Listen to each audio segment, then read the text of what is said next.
peuple allait pour célébrer son Seigneur. Et le Seigneur dit qu'il va faire couler la paix comme un fleuve dans Jérusalem.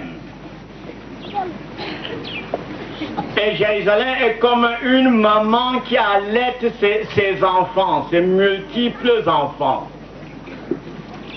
Et que là, on trouve tout ce qu'il faut.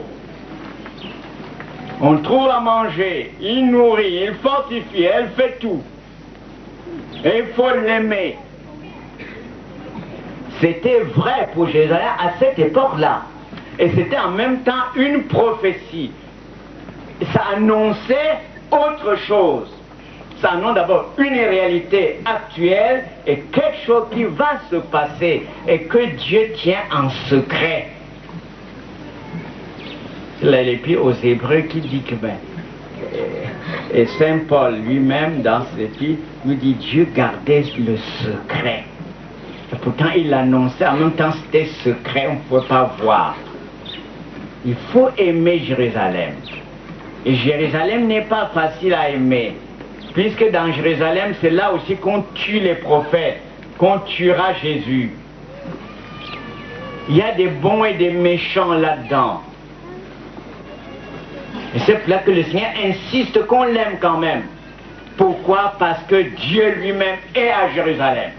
C'est lui qui, à travers Jérusalem, nourrit ses enfants comme une mère. Dieu est Père et il s'exprime comme une mère.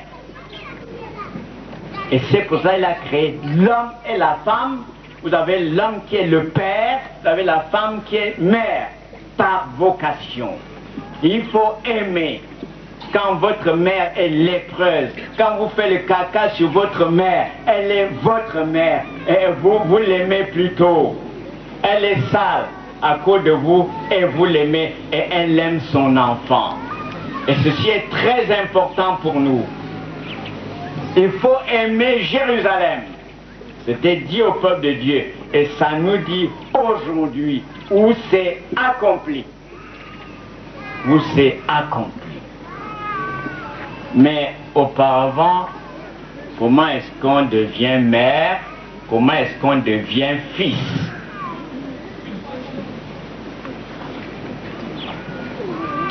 Pour être mère, il faut engendrer. Et chez nous, Africains, il faut qu'on voie vos enfants pour savoir si vous êtes venus au monde. Sinon, vous ne valez rien. Les femmes stériles ne valaient rien. Même dans le peuple juif, c'est la même chose. Il faut engendrer. Si vous n'engendrez pas, vous ne valez rien. Donc c'est un devoir d'engendrer. C'est un devoir. Sinon, vous êtes père ou vous êtes mère, ou qu'est-ce que vous êtes exactement? Il faut dire exactement ce que vous êtes. Nous sommes appelés, hommes et femmes, à devenir père et mère. C'est une vocation. Donc il faut que ce soit clair et net. Seulement alors, qui nous rend père et mère? Je crois, je viens de le dire, c'est le Créateur lui-même, pour exprimer ce qu'il est.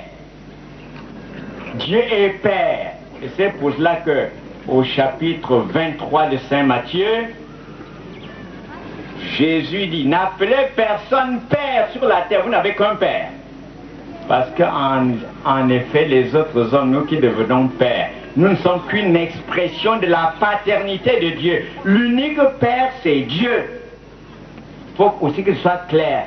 Ceci assouplit un peu votre désir de devenir Père à tout prix et n'importe comment.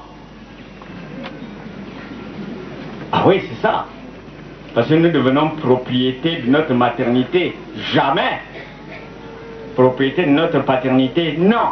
C'est Dieu qui est Père, celui qui est Mère. D'abord lui. N'appelez personne mère sur la terre, si ce n'est Dieu seul. Et si vous êtes mère, c'est très beau, mais ne devenez pas propriétaire. Le propriétaire, le maître de la maternité, c'est Dieu le Père. Celui qui est le Dieu le Père qui est maître de la paternité. Alors vous comprendrez qu'il faudra apprendre à savoir comment devenir père, comment devenir mère. Parce que avec tout le feu, toute la flamme que nous y allons, nous regardons comme un malheureux, nous autres là qui nous sommes, qui n'avons pas enfanté, dit oh les pauvres. Là, les sœurs là qui n'ont pas enfanté, ouais les pauvres. C'est qu'on n'y a rien compris. Ce n'est pas vous qui faites le père et la mère, c'est Dieu seul. Et il faut que ça rentre bien dans nos oreilles et dans notre cœur pour comprendre toutes les vocations qu'on a dans l'Église. C'est Dieu par sa parole seule, toute puissante, qui crée et fait que ceci devienne ce qu'il est. Cela, ce qu'il est. Il faut qu'on insiste beaucoup dessus au catéchisme. La parole toute puissante de Dieu. C'est cette parole toute puissante qui fabrique les pères et les mères. D'abord des hommes et des femmes qui deviennent des pères et des mères.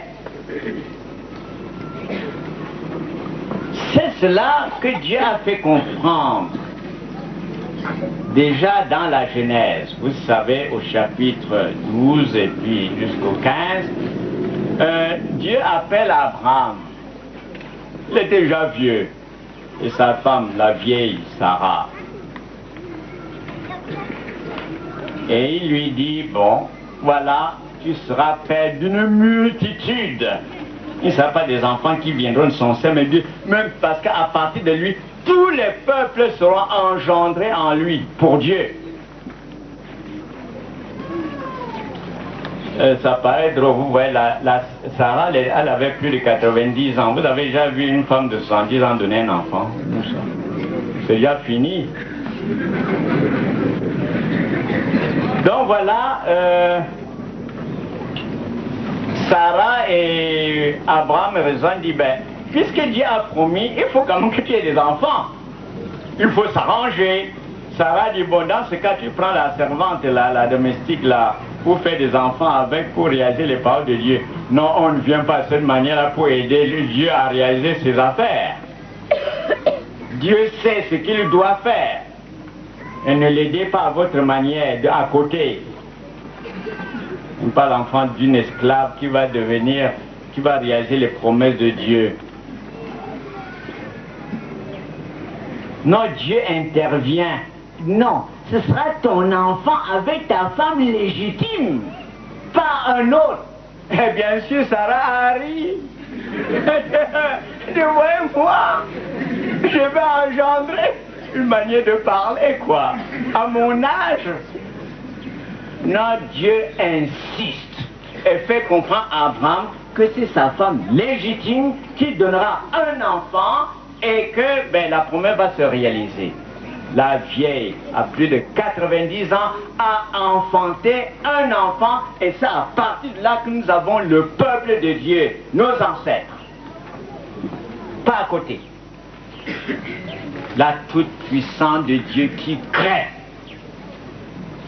Il veut qu'une femme stérile d'abord, et vieille, elle veut qu'elle ait un enfant, et la femme aura un enfant. C'est tout.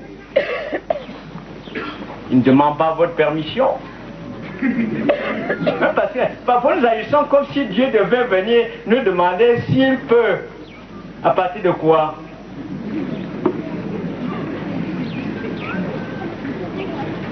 Donc déjà, Abraham, à partir d'Abraham, ça annonce beaucoup de choses.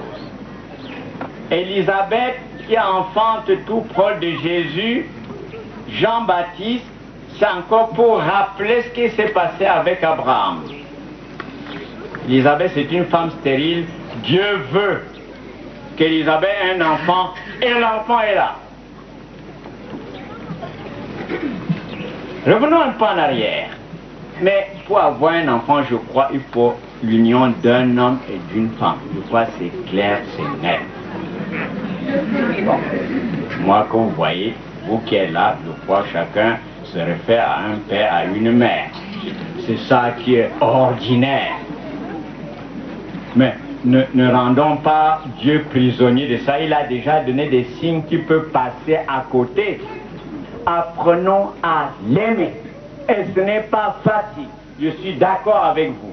Parce qu'avec le temps, on va vous dire d'aimer votre évêque. Vous savez ce que je ne suis pas tellement aimable. Vous connaissez mes défauts, je crois. Et pourtant, c'est à moi qu'il faut obéir pour aller à Dieu. Il n'y a rien à faire. Ce n'est pas parce que je veux, mais parce que Dieu veut. Parce qu'à travers moi, c'est Dieu, la splendeur de Dieu qui veut aller à vous. Ça vient de là. Et c'est pourquoi on vous demande de prier pour moi. Parce que de moi-même, personnellement, je ne suis pas agréable. Non. Il faut aimer l'Église. C'est-à-dire les personnes là qui sont dans l'Église. Le pape, les évêques, les prêtres, les religieux, les religieuses, avec tous leurs scandales. Les chrétiens, avec tous leurs scandales. Tous. Ce sont ceux-là qu'il faut aimer. Il s'agit d'aimer concrètement. Il ne s'agit pas d'avoir un amour éthéré. J'aime l'Église. Ouh. Je ne peux pas pardonner à mon mari ou à mon frère, à ma soeur, à ma femme. Parce que ce qu'il m'a fait, vous vous rendez compte? Mais c'est un membre de l'Église. Il faut l'aimer. Il faut tout faire, contourner, mais l'aimer. Rien à faire parce que le Christ s'exprime en lui. Allez chercher votre église ailleurs, je sais quand vous allez la trouver. Donc ceci est très important. L'évangile d'aujourd'hui est capital pour nous. Avec la première lecture, il faut aimer Jérusalem, qui actuellement pour nous c'est l'Église, qui est notre mère. Elle est mère. Elle nous engendre par ses sacrements, par les différentes consécrations. C'est ça.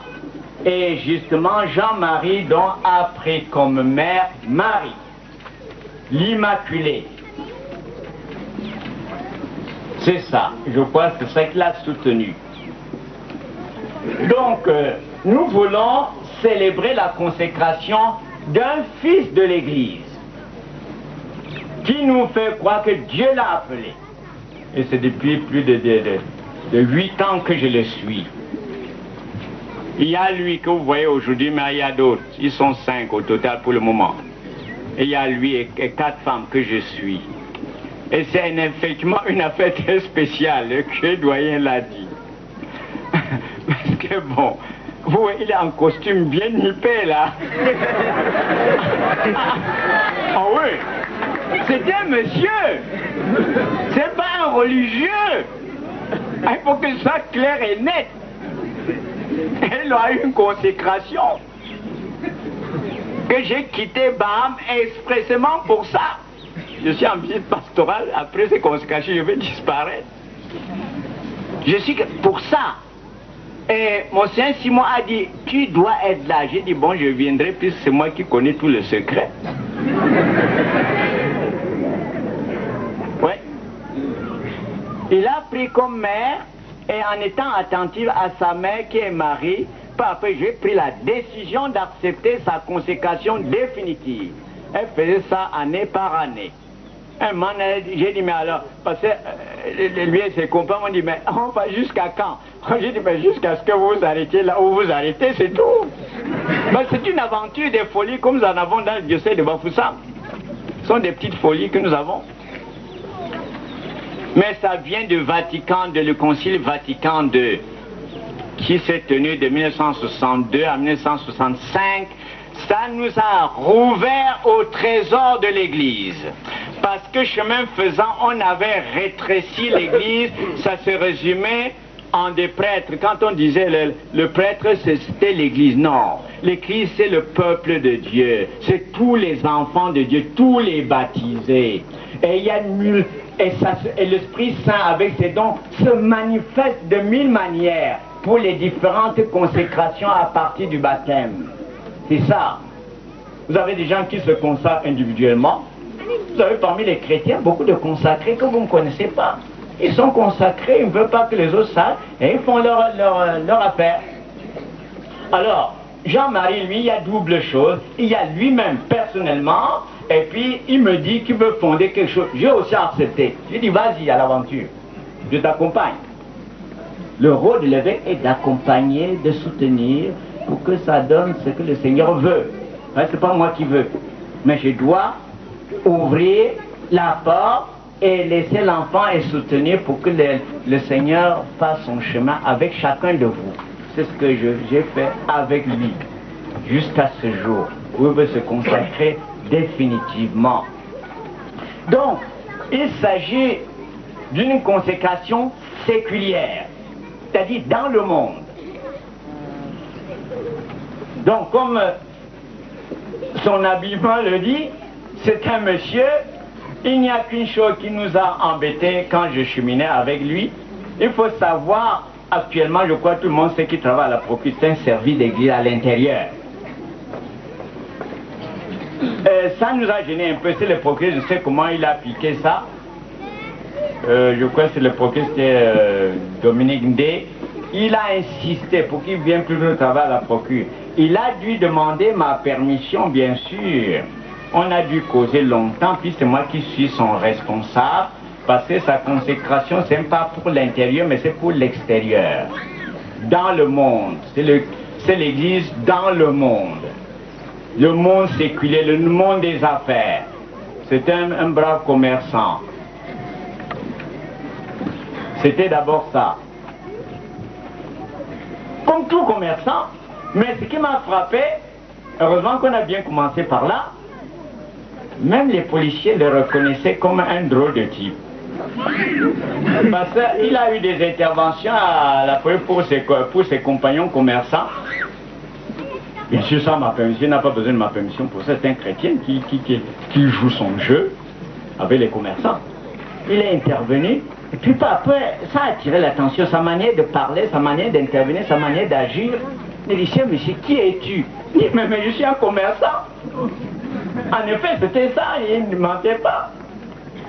Il dit, mais il y a quoi encore? Il est un chrétien, bon, ça ne dit pas plus.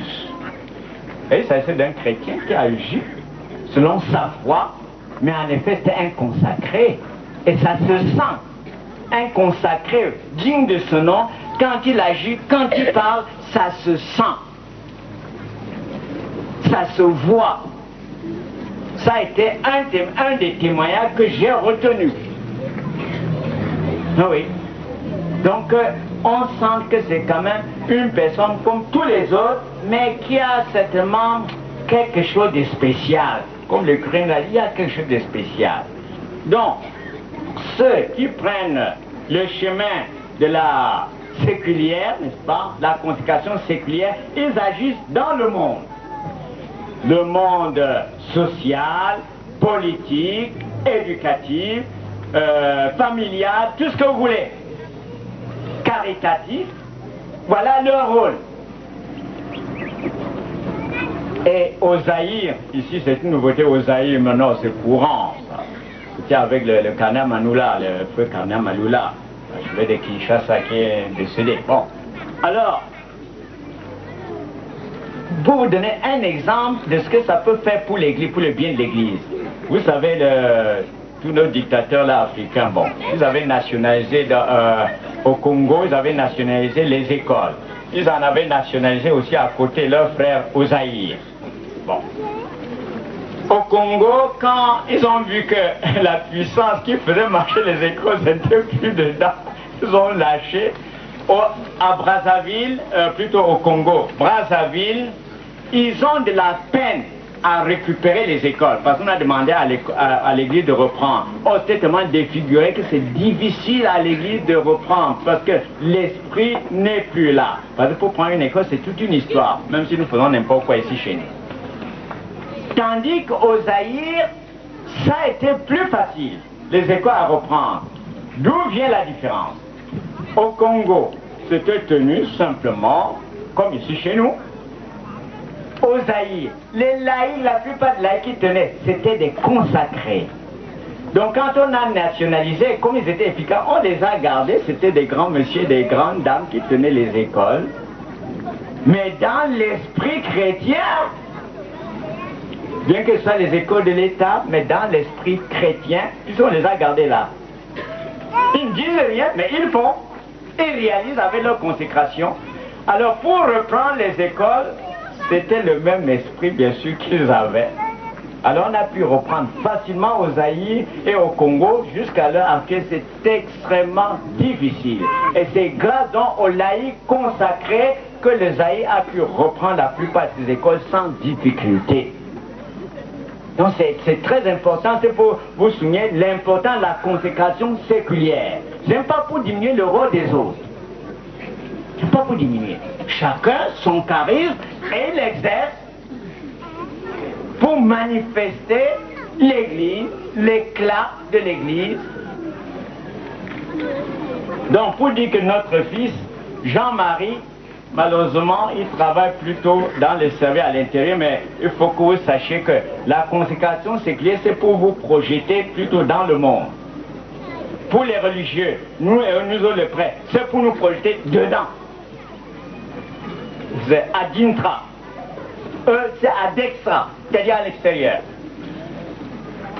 Pour que ce soit comme un ferment dans la pâte humaine. C'est ça la consécration séculière. Donc, j'ai essayé de m'expliquer, je ne sais pas si mon curé Lakada est satisfait, mais c'est comme ça, nous voulons faire naître les consécrations séculières dans notre diocèse. Parce que c'est très important et très efficace pour l'action de l'évangélisation.